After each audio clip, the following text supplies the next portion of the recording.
Well, a friend of mine, a very close family friend, actually encouraged me to call you. So I'm not going to give his name just to keep him out of the limelight at this moment. But yeah, he said I should call you. So I took him up on the request. Okay. So. Well, we're glad you did. What's on the show we tend to talk about, tell us what you believe and why. And I can see from the call screening thing that you are atheist to some stripe and wanted to talk about why. Is that correct? Sure. Yes. So I'll try to be as brief as I can as to how I became a theist. Is that fair? Sure. Okay. And if you want to ask me any questions, I'll be transparent on my answers. Sure. I was pretty much raised in a non-religious household. We had Christmas, but Christmas was Santa Claus, and we had Easter, and Easter was, the Easter Bunny. So I had the pleasure or whatever of just as a young kid, 7 years old or whatever, looking at my surroundings and the various places in the U.S. where we moved to as we moved around with our parents and my siblings. And I just said, wow, I love this place. I'm glad I'm here. I like life. I wasn't a particularly gifted or auspicious kid. I was just normal. But as I was being normal and getting in trouble and breaking rules and enjoying life, I noticed that it seemed to me, no one really needed to make an argument. It just seemed to me intuitively that this place we call Earth wasn't an accident. And while at age 7, 8, 9 years old, it wasn't like I felt compelled to talk to anybody about that perception. I just figured everybody else around me observed the same evidence, if you will, and made the same conclusion from it. So fast forward to being in junior high and high school, and of course, as you know, when you get to those ages, you kind of need to write papers and take tests and take positions and debate things. And while still pretty much non-religious, I found myself leaning to the fact that somebody made this. This wasn't an accident. We didn't really talk about a Big Bang or no non-Big Bang or Darwinism or creationism. I just looked at everything around me and said, this was put together by somebody who must love people and must love me. I didn't particularly know or care who. I just was enjoying it. So do you, hey, Scott? Sure. Do you think that's a good way to get to the truth, to look around and say, I just kind of feel like this is the case? Well, I'm not much of a scientist. I'm not smart enough to be a scientist, but yeah, I observe things. Somebody can tell me they're an honest person, but if I observe that they lie or hang their eyes all the time when they tell me something, then I'm going to observe that they may not be a truthful person. Well, those are two different things, because if somebody tells you that they're honest, and you observe their actual actions, and you have evidence then that they are dishonest, of course, that's not the same thing as looking around and saying, "Gosh, there must be some explanation for why the world is the way it is. I can't think of anything better than somebody loves us and made it that way." I mean, that's those two things aren't the same. You didn't have evidence of somebody actually making the world. You just decided that that's kind of the way it is. Well, no, I had evidence of, even though I'll admit I haven't visited personally any of the other planets, I had, pictures of from the moon to other planets as I grew up, and also looking out into other solar systems, if you will, and going, wow, those places look hot or cold or lonely. I don't understand what that has to do. I don't understand what that has to do with how you went about reaching a conclusion that the Earth was specifically created for. Because Correct me if I'm wrong, but don't you think God created all those other things too? As a kid, I really didn't contemplate that. So I'm telling you again, that my foundation of faith was more from observation and sort of rudimentary science. I didn't run any experiments. Yeah, well, there's the environment was just doing its thing. That's part of the problem, Scott, is that there's no experiments to be run on this proposition that there is in fact a God. It's impossible. What's impossible? It's impossible to run those experiments. So okay, I don't know that that's the case. I'm just unaware of any way to do it. But if you think it's impossible to run those experiments, how could you ever reach the conclusion that a God exists and that this is a reasonable conclusion? Well, I didn't run any experiments. I know that. You just acknowledged, Scott, you don't go back to the experiments. You just said it was impossible to run the experiments. Fine. I'm asking what method you used. I'm not saying you ran experiments. What method did you use that reliably leads to the conclusion that God is an explanation for Earth? I observed butterflies. I observed how they die and how they come back. Me too. I observed nature. Me too. And I was amazed, astonished at how observation. Things I'm fine with observation, Scott. We all have observations. You are proposing a particular explanation for those observations, and I want to know what justification you have for saying that your explanation for those observations is correct. Well, the justification is you must draw a conclusion. You must either conclude that the things in nature that you see, that you love, that keep you warm, that give you snow, that provide water, that create little children, and so on, those must either be accidental or they must be purposed. No. You are wrong at every possible turn of that sentence. First of all, you are not required to reach a conclusion in the absence of supporting evidence and reason. There is the possibility of saying, I don't know what the explanation is. As a matter of fact, that's most likely the correct answer until you can actually demonstrate it. Second of all, I asked, what was the justification? For your explanation, why do you think that's correct? And you said that the justification was, well, you have to reach one conclusion or another. No. First of all, even if you were forced to reach a conclusion, that in and of itself doesn't mean that your conclusion is justified. It can't serve as a foundation for that.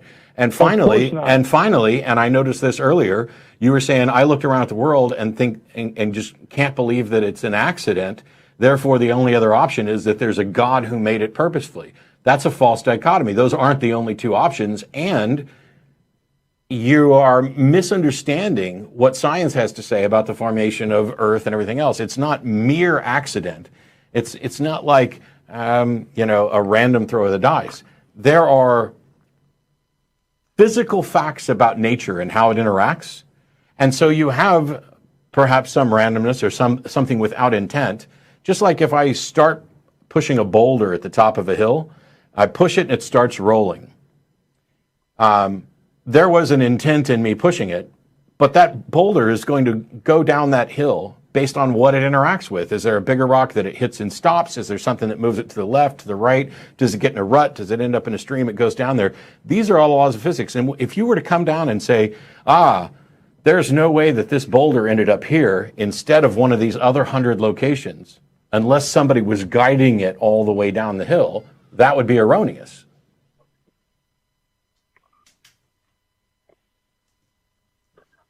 Gravity is what I also discovered. You discovered gravity? As I observed things. No, I didn't. Actually, Newton did. At least Newton is credited for it. I'm pretty sure the first person who tripped discovered gravity, but... but they didn't realize what it was. They didn't name it, of course. Yeah, what does that have to do with a God?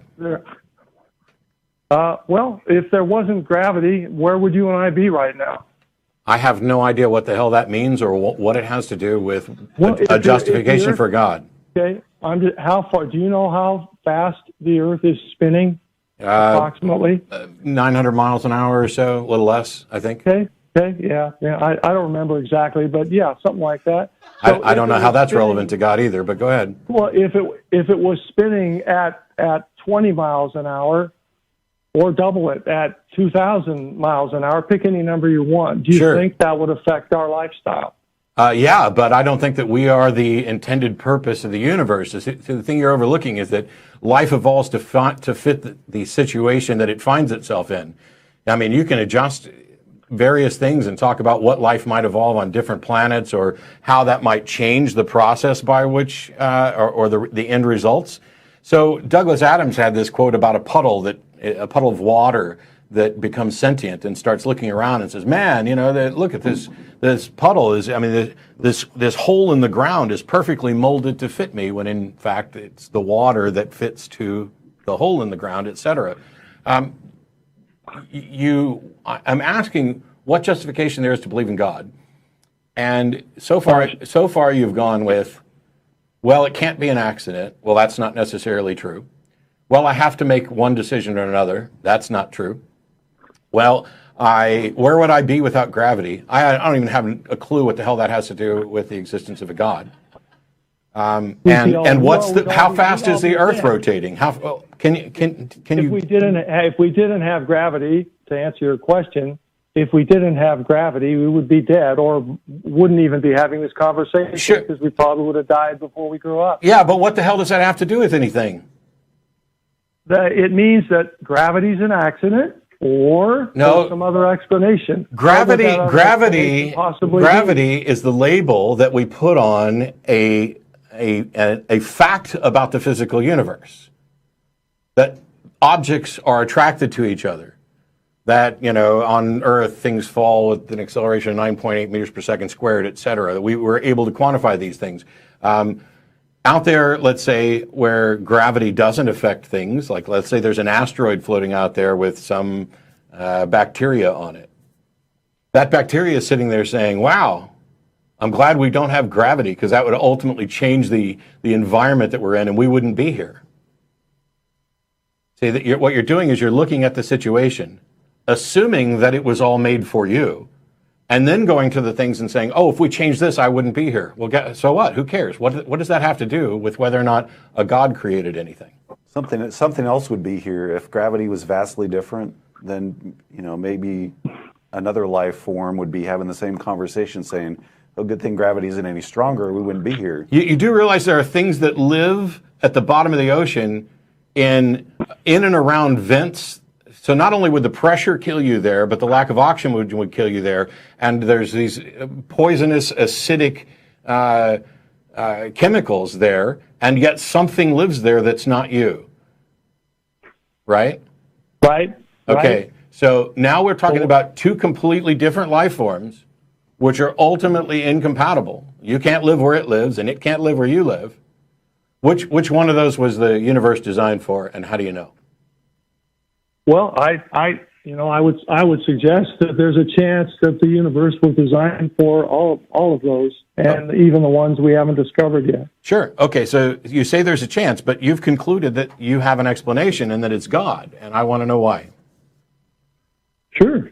So as an adult, I said, what am I going to do? I made the decisions that we all make, at least in the U.S. What am I going to do when I grow up? And so I decided that I wanted to take a particular path of study. And while taking that, I was in college, and while I was in that path of study, I took my first philosophy course and loved it. There were questions I'd never, and writers that I'd never heard of. Have you taken a course on? Debate them. Have you taken a course? Have you taken a course within philosophy about logical fallacies? Yes. Okay. Go ahead, continue, because that's baffling to me. Well, the understand that I'm a real person. I don't have a script. I don't even have my glasses on. I'm a real person. I don't have a script, and I don't have my glasses on either. For somebody who likes philosophy and claims they've taken a course on logical fallacies, every time we get to have a discussion, you bring up something that is utterly irrelevant. Well, it's relevant to me. Keep in mind. No, I care about what's relevant to the truth. I swear, Scott, I'm not being mean. I don't give a rat's ass what one individual thinks is relevant. I'm talking about whether or not something is true. And if you're arguing that you have a sound foundation upon which to believe that a God exists, and at every turn you offer up irrelevancies and fallacies, you are simply wrong. And if your response go ahead. And if your response to someone challenging the reasonableness and the fallaciousness of a particular argument is to say, well, it's relevant to me, well, what difference does that make? Are you saying that you have your own truth and you're not concerned with a truth that might be shared amongst other people? No, I am not saying that I am the ultimate bastion or fountain of truth. I am saying that in my growing up as a youth and then as a young man, I went through normal questioning and evaluating of where do I come from and why am I here. Sure. And as I went through that, I also studied, not in detail, clearly, but in some cases in detail, I studied the world's religions. I also studied many philosophers. Okay. And I sat around with a group. I joined a club, a philosophy club. We had a fancier name than that, but it was basically a philosophy club in college. And our leader, who was a professor, and the other doctoral professor, whatever his name, Mai Tai Kim, I think was his name, and then also Dr. Pretorius, they sat around and basically had us, they facilitated as all of us students debated various things. And it was fun. But then one day I had an aha moment. I said, shoot, I'm sitting in a circle of maybe a dozen people and two very smart professors.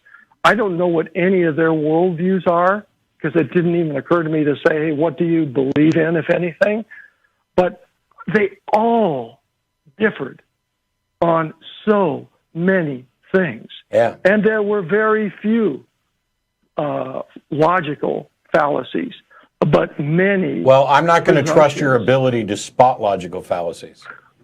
Well, that's okay. I'm not asking you to. I'm just telling you that I went through that, and I went, holy cow, most of these people are smarter than I'll ever be. Therefore, I'm in a bunch of confused vibes here. I got to find something else.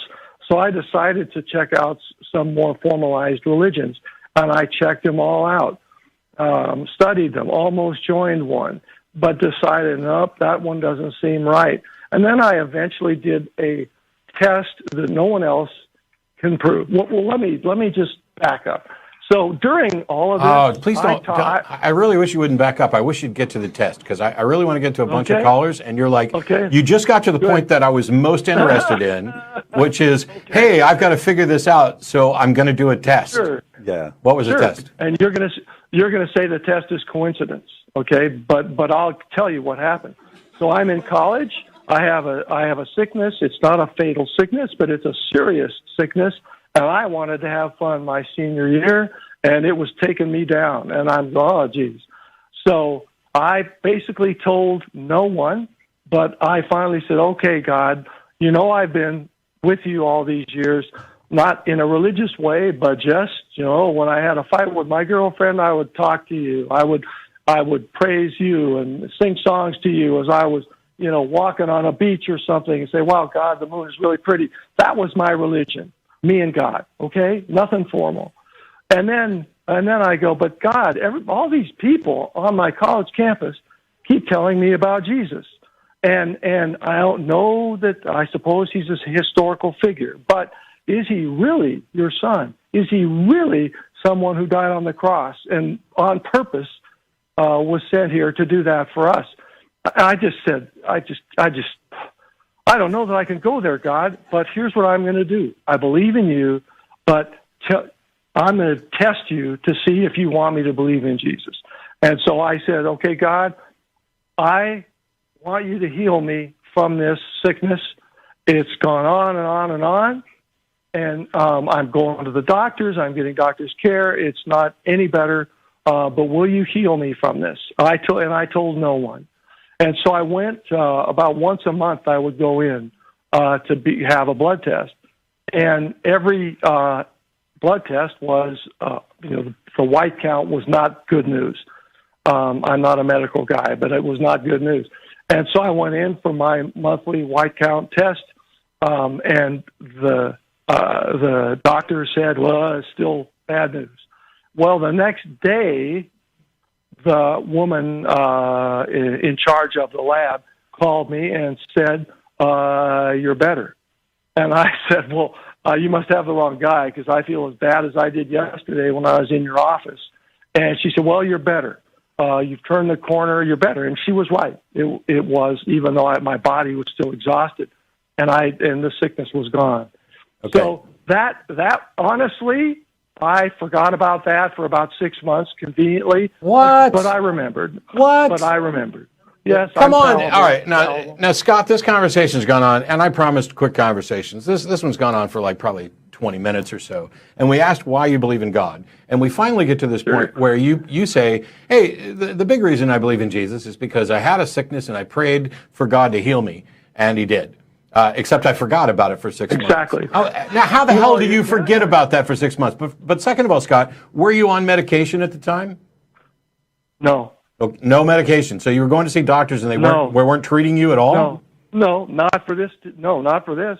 There was not anything they wanted me to take for it. So you have a serious illness, and they're so it's like those commercials. That's like, hey, I'm not a dentist who's going to fill your cavity. I'm just monitoring to tell you have a cavity. That's what these doctors were doing? No. You'd go in and they just say, yep, you're still sick. Here, give us your money. Yeah. Okay, No, so we'll go ahead and say you weren't on any medication. Are you aware that some illnesses go into remission? Yes. Okay. Sure. How did you rule that out? Because I only got better. I never got worse. Okay, that's what remission. That's what remission is. If you say you're aware that illnesses go into remission, and your illness went into remission, how did you determine what the cause of that remission was? How did you determine that it was the prayer? The blood. I'm telling you, the blood. The woman called me. The blood is irrelevant. The blood, Scott. The blood, Scott. Yes, no, you hang on. You hang on, Scott. The blood, Scott. For Christ's sake, I put you on hold. The blood is irrelevant. I will accept that your blood improved. I'm asking, how did you determine that the cause of the remission was your prayer to Jesus? The cause of the. Are you still there? Yes. The cause of the remission was because I prayed, and even I'm asking, how did you determine that was the cause? Because the blood test, the white cell count went radically different. What the hell does that have to do with the cause? The fact that the white cell count is what is evidence. What you're saying, Scott, what you're saying is the cause of the remission was the prayer. And the way that I know that is that the white count changed. And what we're really talking about is what was the cause of the change in the white count? And you're saying it's the prayer. And I'm saying, how do you know it's the prayer? That's exactly right. How do you know it's the prayer? Like I said before I gave you this. Like you said, nothing. We're done. If you're just going to go back to like you said, you do not understand logical fallacies. You should have paid